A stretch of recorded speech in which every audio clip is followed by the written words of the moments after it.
Assalamualaikum warahmatullahi wabarakatuh.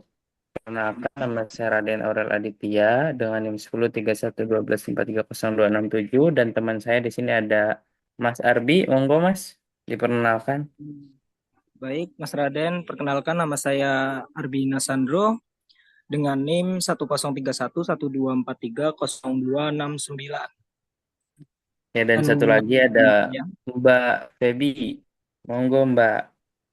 Perkenalkan, nama saya Mandar Febian. NIM saya yaitu 103112430163. Oke, oke. kita dari kelompok basis data akan melaporkan atau memberikan atau men-share juga progres kita untuk ketentuan tugas besar di pertemuan 9 nanti.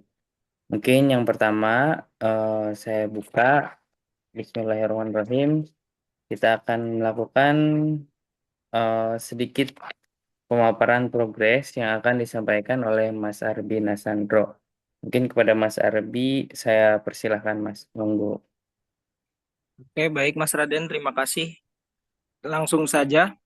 Jadi untuk progres tugas besar kita kali ini, untuk IRD dari untuk apa tugas yang kita ambil atau contoh kasus yang kita ambil itu ada dari peminjaman mobil. Di sini dengan ketentuan pelanggan harus mendaftar sebelum dapat menyewa kendaraan. Data pelanggan meliputi NIK, nama pelanggan, alamat, nomor HP, email, tanggal lahir, jenis kelamin, status keanggotaan, total penyewaan yang pernah dilakukan, dan lain sebagainya. Itu semua udah ada di ERD di bagian anggota, di bagian pelanggan. Di bagian pelanggan, di sana sudah saya tuliskan untuk syarat-syarat apa saja yang harus dipenuhi untuk pelanggan itu mendaftar. Yang pertama ada nama, alamat, nomor HP, email, tanggal lahir, jenis kelamin, status keanggotaan, total penyewaan, dan juga SIM. Di sini SIM itu sebenarnya tidak ada, tapi di sini saya tambahkan karena ini identik dengan penyewaan mobil. Rasanya nggak mungkin kalau misalkan pelanggan itu tapi dia tidak punya SIM. Jadi di sini diperhatikan itu harus ada SIM-nya. Dan di sini saya bikin untuk nick dari penyewa itu akan saya jadikan PK atau primary key. Di mana untuk nick pelanggan ini kan setiap warga negara Indonesia kan nicknya selalu berbeda. Jadi saya jadikan primary key, di mana primary key kan harusnya itu tidak boleh sama antara satu dengan yang lainnya.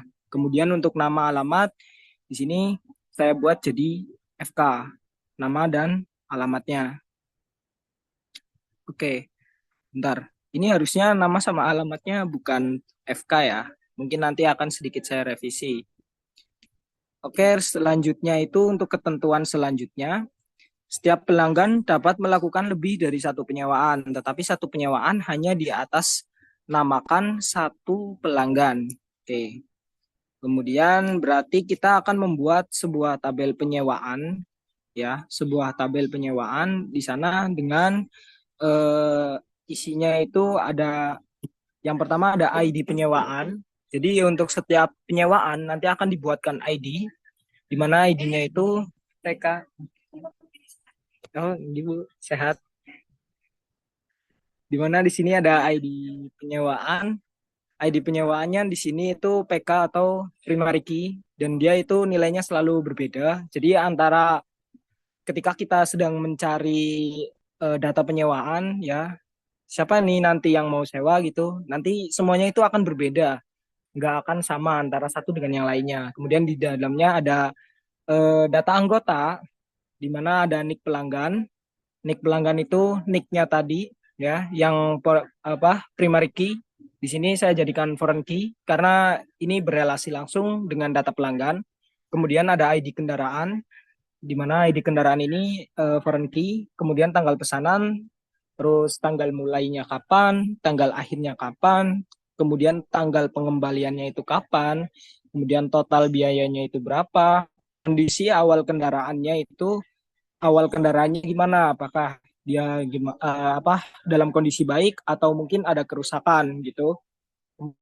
Di akhir kendaraannya itu bagaimana setelah selesai disewakan. Kemudian ada status pengembalian. Status pengembaliannya itu gimana? Apakah sudah dikembalikan ataukah masih menunggu atau terlambat seperti itu. Kemudian di sini untuk relasinya itu saya buat one to many, di mana satu pelanggan bisa melakukan banyak sekali transaksi. Tapi untuk setiap transaksi harus ada satu pelanggan, hanya ada satu pelanggan yang bisa melakukan. Jadi ini sesuai dengan ketentuan soal one to many. Kemudian lanjut dengan kriteria yang selanjutnya, setiap kendaraan dapat disewa oleh banyak pelanggan dalam waktu yang berbeda. Tetapi satu penyewa hanya mencakup satu unit kendaraan. Jika pelanggan ingin memesan lebih dari satu unit kendaraan, maka pelanggan harus melakukan pemesanan ulang. Nah, ini udah sesuai dengan apa yang ada di tabel penyewaan dan pelanggan. Kemudian kita berpindah ke tabel kendaraan. Di sini pada tabel kendaraan, di sini itu ada untuk tabel kendaraannya di sini ada nomor polisi, kemudian ID kendaraan. Kenapa sebenarnya ada ID kendaraan itu yang eh, apa ya kayak nomor identitas dari sebuah kendaraan gitu loh. Kalau mungkin tapi saya kurang tahu untuk jenis mobil.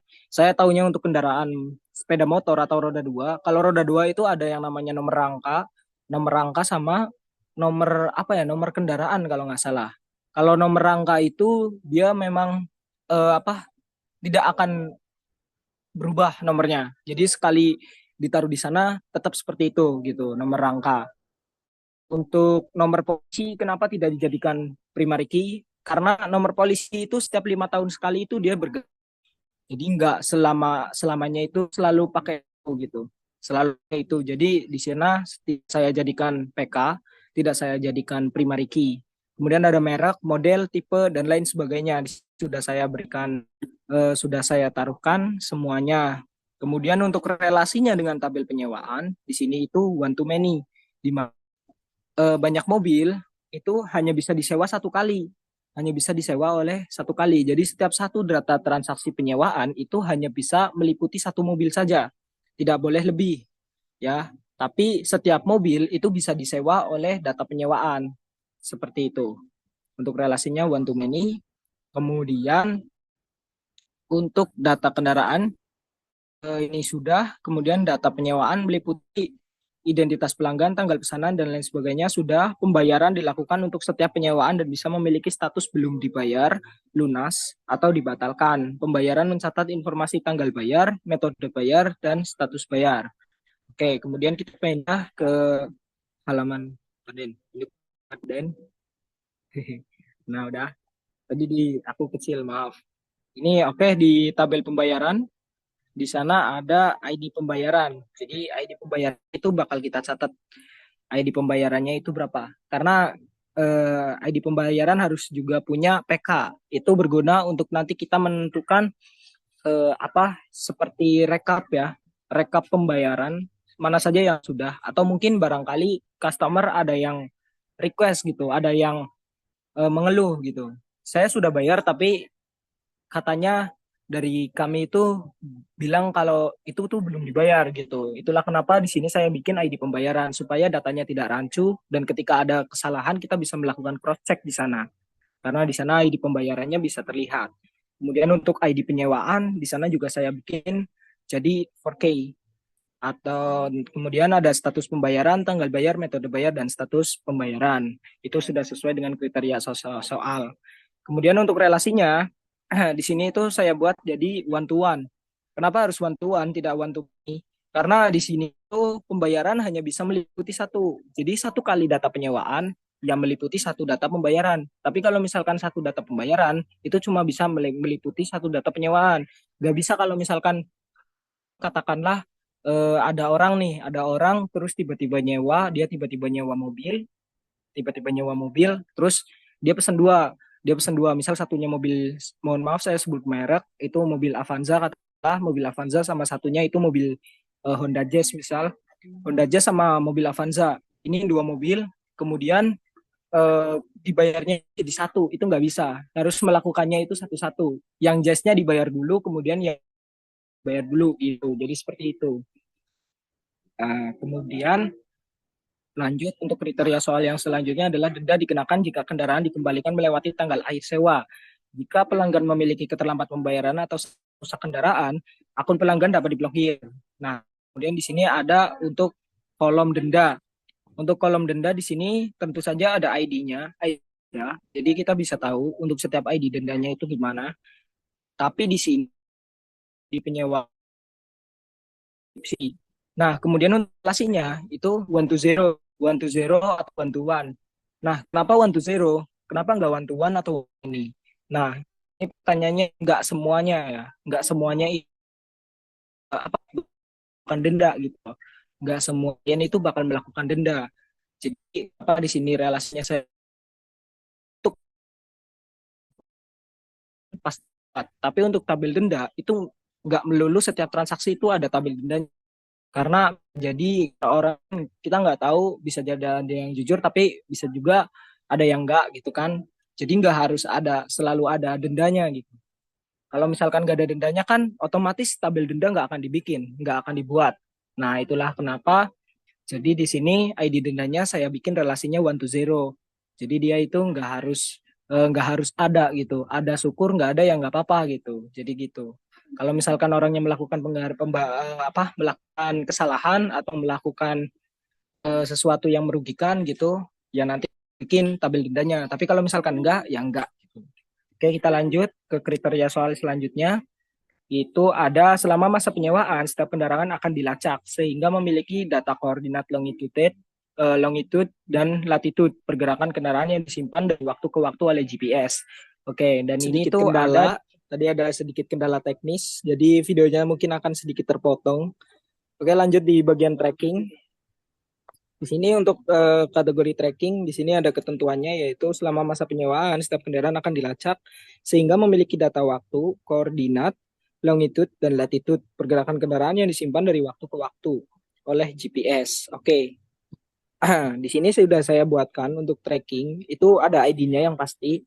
Kenapa harus ditaruhin ID? Kenapa nggak polosan aja? Kan cuma tracking, itu juga nanti ada timestamp-nya. Ya, karena barangkali nanti itu bakal berguna untuk ID tracking ini. Jadi di sini saya tambahkan ID tracking. Jadi kita bisa tahu kalau misalkan lanjut dulu deh biar lebih enak penjelasannya. Kemudian di sini ada ID penyewaan, adalah longitude, ada latitude, ada timestamp. Ada timestamp juga. Nah, di sini timestamp itu buat menyimpan waktu. Jadi nanti waktunya itu bakal kelihatan. Dia itu timestampnya itu berapa gitu. Timestampnya atau waktunya itu bisa terlihat di situ. Untuk detiknya, untuk menitnya. Jadi kalau misalkan amit-amit katakanlah mobilnya itu hilang, mobilnya itu misal katakanlah di hari pertama misal di jam 1 itu mobilnya masih terrecord, kemudian di jam 1 lebih 5 tiba-tiba sinyalnya hilang, itu kita bisa tahu terakhir itu koordinat lokasinya ada di mana gitu. Jadi bisa nanti kita lacak gitu untuk tempatnya itu di mana sih sebenarnya gitu. Oke. Dan untuk tabel relasinya untuk tracking itu one to many karena satu data penyewaan itu dia mempunyai banyak sekali data tracking, banyak sekali data tracking, bahkan sampai mungkin eh, ribuan data tracking. Oke, lanjut. Untuk yang terakhir mungkin setiap penyewaan divalidasi oleh pegawai yang bertugas. Pegawai memiliki peran seperti admin atau kasir. Nah, di sini sudah saya buatkan untuk data pegawainya di sana. Jadi di sini relasinya itu one to many ya. Jadi untuk satu data transaksi itu bisa ditangani oleh banyak ya, oleh banyak pegawai gitu. Nggak harus satu pegawai gitu. Nggak harus satu pegawai, barangkali ya katakanlah hari ini itu eh, pegawainya itu yang bertugas itu si A yang memproses transaksi tapi pas itu belum dibayar. Kemudian pas hari keduanya itu si pembeli jadi buat menyewa gitu kan. Jadi untuk menyewa dan si A ini lagi libur. Jadi bisa diwakilkan oleh si B gitu. Kenapa di sini relasinya saya buat one to many. Untuk datanya di sini ada nik pegawai, ada nama, alamat, nomor HP, email, tanggal lahir, jenis kelamin, dan ID cabang. Ya. Kemudian lanjut di sini untuk nama lengkap, alamat dan lain sebagainya di sini sudah ya. Setiap pegawai hanya berada pada satu cabang kantor saja. Satu cabang kantor terdapat banyak pegawai. Data cabang meliputi nama cabang. Nah, kemudian ada data cabang di bawahnya pegawai. Itu di sana ada data cabang di bawahnya pegawai. Mana Den? Coba Den scroll ke bawah Den. Di data cabang. Oke. Nah, ini dia untuk data cabangnya. Di sini itu saya bikin relasinya one to many ya, sesuai dengan ketentuan soal, di mana satu satu cabang itu bisa memiliki banyak sekali pegawai gitu. Dan untuk ketentuannya sudah saya paskan dengan soal ya, nama cabang, alamat, nomor HP, jumlah pegawai dan lain sebagainya. Oke, kurang lebih untuk penjelasan YRD-nya itu seperti itu dari kami ya.